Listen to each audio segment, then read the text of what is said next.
نحمدہ ونصلی ونسلم علی رسولہ الکریم اما بعد۔ یہ کسی بھائی نے لکھا ہے کہ قبر میں سوال و جواب ہوتی ہیں۔ یہ مسئلہ یہ ہے کہ عذاب و ثواب قبر کی حق ہے، سوال و جواب بھی حق ہے۔ اب بعض لوگ کہتے ہیں کہ اگر اس گڑھے میں دفن ہو تو سوال جواب ہوگا، نہیں تو مردہ بے فکر ہے، اور اس زمین والی قبر میں دفن ہو تو عذاب ہوگا ورنہ بے فکر ہے۔ ایسی بات نہیں۔ قبر شریعت میں عالم برزخ کا نام ہے، چاہے یہ زمین والا گڑھا بنے یا نہ بنے۔ آپ دیکھ لیں ہندو جلا دیتے ہیں کہ نہیں جلا دیتے؟ ان کا کوئی قبرستان ہے؟ پھر وہ سوال و جواب سے بچ گئے۔ اور بدھ مذہب چائنا والے کیمیکل لگا کے اڑا دیتی، اور ادھر آپ نے دیکھا افغانستان میں کتنے لوگ بمبوں سے اڑ گئے، ان کے وجود کے ریزہ ریزہ ہو گئے دجال طاغوتی امریکہ کے اس ظلم سے۔ تو لاکھوں انسان دفن نہیں ہوئے، ان کے وجود بھی ریزہ ریزہ ہو گیا، تو ان سے سوال جواب نہیں ہوگا، حساب کتاب۔ اصل میں یہ جو ہے نا للڑ اہل بدعت، یہ خود ہیں عذاب و ثواب قبر کے منکر، اور الزام لگاتے ہیں تم پہ۔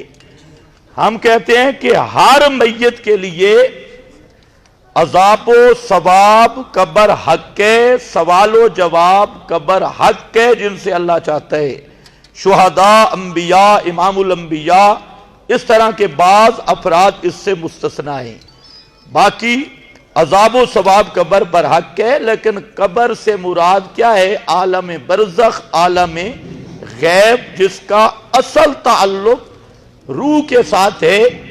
بدن جس حالت میں جس طرح بھی ہو ذرات کی صورت میں، تو اللہ رب العزت قادر ہے کہ بدن میں بھی ادراک برزخ کا پیدا کر دے اور ادراک دکھ درد کا پیدا کر دے۔ تو یہ مسئلہ تو ہے حقیقت۔ اصل مسئلہ یہ ہے کہ عذاب ثواب قبر حق، سوال و جواب حق، لیکن اس کی پوری کیفیت کو صرف اللہ جانتا ہے۔ پوری کیفیت کو کون جانتا ہے؟ صرف یہ کیفیت متشابہات سے۔ اب یہ لوگ کہتے ہیں جی روح نہیں آتی تو عذاب ثواب کیسے، سوال جواب کیسے؟ یہ ان کی حماقت ہے۔ قرآن کہتا ہے قیامت تک روح بدن میں نہیں، نہ نبی کی، نہ ولی کی، نہ شہید کی، کسی کی روح بھی موت کے بعد بدن میں قیامت تک نہیں۔ اور میت عادتاً اہل دنیا کا کلام سن نہیں سکتا۔ باقی جو برزخی کیفیات ہیں، عذاب قبر، ثواب قبر، سوال و جواب، یہ سارے حق ہیں، اور ان کی کیفیت بھی اللہ کے سپرد ہے۔ یہ سب متشابہات سے ہیں۔ ایک رکعت وتر ہے یا نہیں؟ یہ ہمارے اہل حدیث بھائیوں سے پوچھ لو۔ اہل حدیثوں سے لڑے نہ کرو بیچارے، یہ ہمارے بھائی ہیں، صرف ان کے دماغ میں خشکی ہے۔ اور اگر کوئی میرا اہل حدیث بھائی 40 دن تک وظیفہ بتا رہا ہوں، سرسوں کے تیل 1 کلو ایک ہفتے میں سر پہ لگائے تو غیر مقلدیت ختم ہو جائے گی، صرف خشکی ہے۔ میں آپ کو بتاتا ہوں، جب یہ روایت پیش کرتے ہیں نا تراویح پر، اب یہ تراویح کے تو منکر ہیں، اہل حدیث تراویح کے منکر ہیں، آپ سے لڑتے ہیں 8 اور 20 میں۔ اصل میں یہ منکر ہیں، یہ کہتے ہیں کہ جو تہجد ہے نا، اسی تہجد کا 11 مہینے نام تہجد ہے، اور رمضان میں اسی کا نام تراویح ہے۔ یہ میری بات سمجھ گئے؟ نماز ظاہر کوئی نہیں رمضان کی، 11 مہینے اس کا نام تہجد ہے، رمضان میں وہ کیا ہے وہی، لیکن کیا ہے؟ تراویح ہے۔ آپ بے شک اس لاؤڈ سپیکر کو ہوائی جہاز اس کا نام رکھ لیں تو رہے گا تو وہ یہ کی ہوائی جہاز نہیں بنے گا۔ اب ان سے کہتے ہیں جی آپ 11 رکعتیں پڑھتے تھے رمضان میں بھی اور غیر رمضان میں بھی، ان سے پوچھو چلو 8 تو تہجد یا تراویح، بقول تمہاری یہ 3 کیا تھے؟ 8 اور 1 11 بنتا ہے نا، 8 اور 3 11 ہے یا 1 11 ہے؟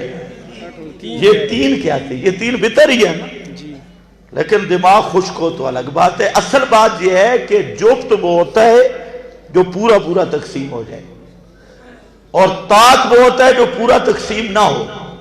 مثلا 2 جفت ہے کیونکہ یہ پورا پورا تقسیم ہوگا، 1 طاق ہے، 3 طاق ہے، 4 جفت ہے، 5 طاق ہے، 6 جفت ہے، 7 طاق ہے، 8 جفت ہے، 9 طاق ہے، 10 جفت ہے۔ تو اب جفت بہتر کہتے ہیں طاق کو، اور طاق 1 سے ہی بنتا ہے نا، 3 سے تو نہیں بنتا۔ انہوں نے ایک روایت یوترو بواحدۃ، آپ نماز پڑھتے جفت کے ساتھ 1 ملاتے تو طاق بن جاتا۔ پسند اللہ کرے آپ کو سمجھ بھی آئی ہو۔ تو بہرحال بترتیب ہے، اس کے پڑھنے کے دونوں طریقے صحیح ہے۔ کیا نماز جنازہ جہرن پڑھنا جائز ہے؟ قرات فاتحہ سورت پڑھا جا سکتا ہے، پڑھا جا سکتا ہے الگ بات ہے۔ ہم کہتے ہیں جو ثنا ہے نا، سورہ فاتحہ پڑھو بطور ثنا کی، اس میں کوئی حرج نہیں ہے، لیکن جنازے میں قرات پھر بات ہے۔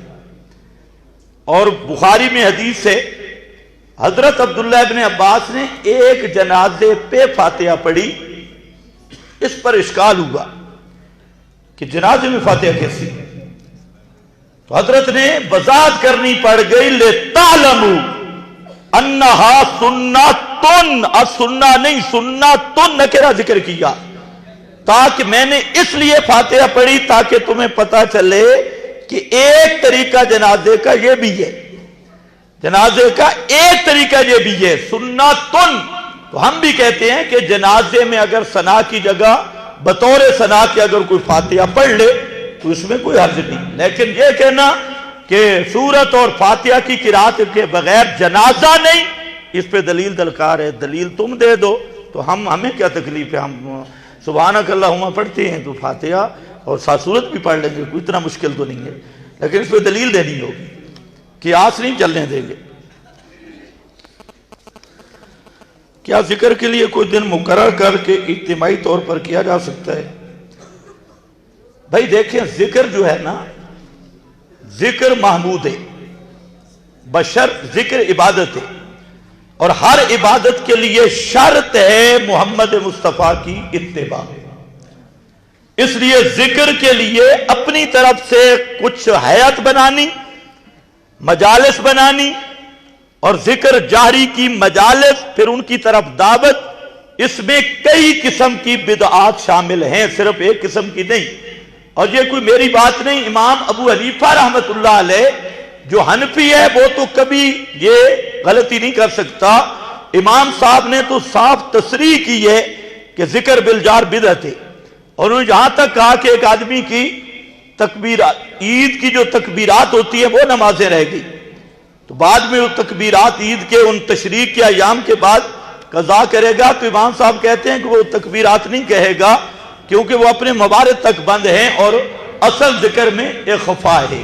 تو ذکر بالجار صحیح ذکر ہے، اصل ذکر قرآن ہے، پھر وہ اذکار جو محمد عربی صلی اللہ علیہ وسلم نے بتلائے، اگر آپ وہ ذکر کریں تو آپ کے پاس کوئی خالی ٹائم بچتا ہی نہیں، گھر میں آنے کا ذکر، گھر سے جانے کا ذکر، دکان میں بیٹھنے کا ذکر، بازار میں جانے کا ذکر، اور بستر پہ آنے حتیٰ کہ بیوی کے ساتھ بیٹھنے کا ذکر بھی نبی کریم علیہ السلام نے بتا دیا۔ تو اللہ کے رسول کے بتائے ہوئے ذکر پہ عمل کرو تو پیروں کے لیے آپ کو ٹائم بھی نہیں ملے گا، اور یہ سب بدعتی خنازیر ہیں، ان سے بچ جاؤ۔ تقلید صرف ایک امام کی کیوں کیا جائے؟ تو 4 کی کر لے اگر ہو سکتی ہے تو۔ توجہ ہے، صرف ایک امام کی اس لیے کیا جائے کہ ہم کہتے ہیں شریعت پہ عمل ہو، اتباع ہوا نہ ہو۔ پورا قرآن کہتا ہے کہ اپنے خواہشات کی پیروی نہ کرو، اور جب اس نیت سے کہ ادھر سہولت ہے، ادھر سہولت ہے، ادھر سہولت ہے، تو یہ پھر خواہش والی اشات العائرہ بن جائے گی، پھر یہ غیر مقلد نہیں کہلائے گا، اشات العائرہ کہلائے گا۔ اور پھر تو چاروں میں سے کسی کی بھی نہیں مانتا، تو تجھے کس نے حق دیا جی چاروں کی کرے جا ایک کی؟ اچھا آپ مجھے بتائیں، اگر تقلید شرک ہے تو ایک قبر کی پوجا شرک ہے اور چار کی پوجا وہ توحید ہے نا؟ بھائی اگر تقلید شرک ہے پھر ایک کی بھی شرک ہے، چار کی بھی۔ تمہارے لیے ان کا جھگڑا اس لیے ہے کہ عرب والے حنبلی ہیں اور وہاں سے ریال آتی ہیں، تو یہ کہتے ہیں حنفی تقلید کرے تو مشرک ہے، کہ حنبلی تقلید کرے تو نہیں وہ مباحث ہے، وہ مباحث۔ اس لیے حنبلیوں کو ساتھ نہیں ملائیں گے، زید حنفیوں کے ساتھ ہے، اور تم غریب ہو بیچارے، اگر تم بھی ان کو پیسے دو تو شرک نہیں کہیں گے، حرام جگہ۔ ذرا ان کو کہو کہ عرب والوں کو ذرا کہو مشرک، علماء حرمین کو وہ تو مخلد حنفی ہیں، تو اگر تقلید شرک ہے پھر امام ابو حنیفہ کی بھی شرک ہے، امام احمد کی بھی شرک ہے، پھر امام مالک کی بھی شرک ہے، امام شافعی کی بھی شرک ہے، تو پھر تو سارے مشرک ہے، ٹول مشرکان، کوئی بھی مسلمان نہیں۔ یہ عجیب بات ہے بے، حنفی تقلید کرے تو مشرک ہے، حنبلی کرے تو موحد ہے، شافعی کرے تو موحد ہے، مالکی کرے تو موحد ہے۔ تو یہ تفریق نہ کرو، ایک قبر کو پوجے تو مشرک ہے، 10 قبروں کو پوجے تو موحد ہے۔ تو میں نے کہا عقل کا علاج کرنا چاہیے، خشکی جہاں کھڑی ہے۔ رسول اللہ صلی اللہ علیہ وسلم پر حضرت کا لفظ کا اطلاق کیسا ہے؟ عرفی ادب ہے، عرفن ادب ہے، اس میں کوئی قباحت نہیں۔ یہ جو حضرت جو حضور ہے، یہ حضور حضور ذہنی کے لحاظ سے ایک ادبی خطاب ہے، اور آداب کا تعلق ہوتا ہے عرف کے ساتھ۔ میں کعبۃ اللہ میں گیا تو ایک غیر مقلد بیٹھا تھا، اس نے قرآن نیچے رکھا ہوا تھا فرش پہ، اور سر پہ اسرا پھرا ہوا تھا، نیا نیا عمرہ تھا، بالکل ریونڈ والا بزرگ لگ رہا تھا۔ تو وہ وہاں پر بیٹھا، میں نے اسے کہا کہ خدا کے بندے قرآن کو نیچے رکھا ہے فرش پر، اس کو ذرا اٹھاؤ، مجھے کیا دلیل ہے، اس کی کیا دلیل ہے؟ تو میرے ہاتھ میں جوتے تھے، میں نے دونوں جوتے اس کے سر پہ رکھ دیے۔ جب سر پہ دونوں جوتے، بڑا سٹ پٹایا، یہ کیا کیا؟ یہ میں نے کہا جوتے سر پہ نہ رکھنے کی کیا دلیل ہے؟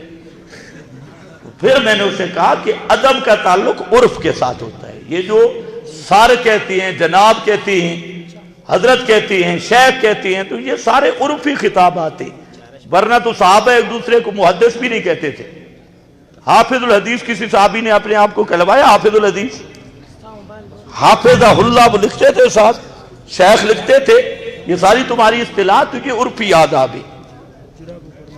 جرابوں پر مسح کرنا کیسا ہے؟ اگر وہ جرابیں مل جائیں جو نبی پاک کے دور میں تھی تو پھر کر لو، اور یہ فیکٹری والے جرابیں، پہلے یہ جرابیں وہاں سے ثابت کرو پھر مسح کرنا۔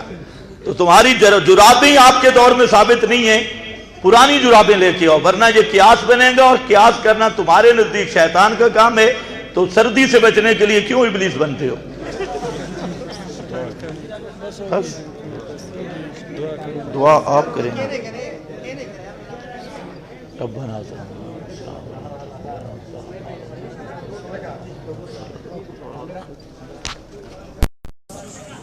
بھائی کرونا ہے، کوئی بندہ نہ ملے۔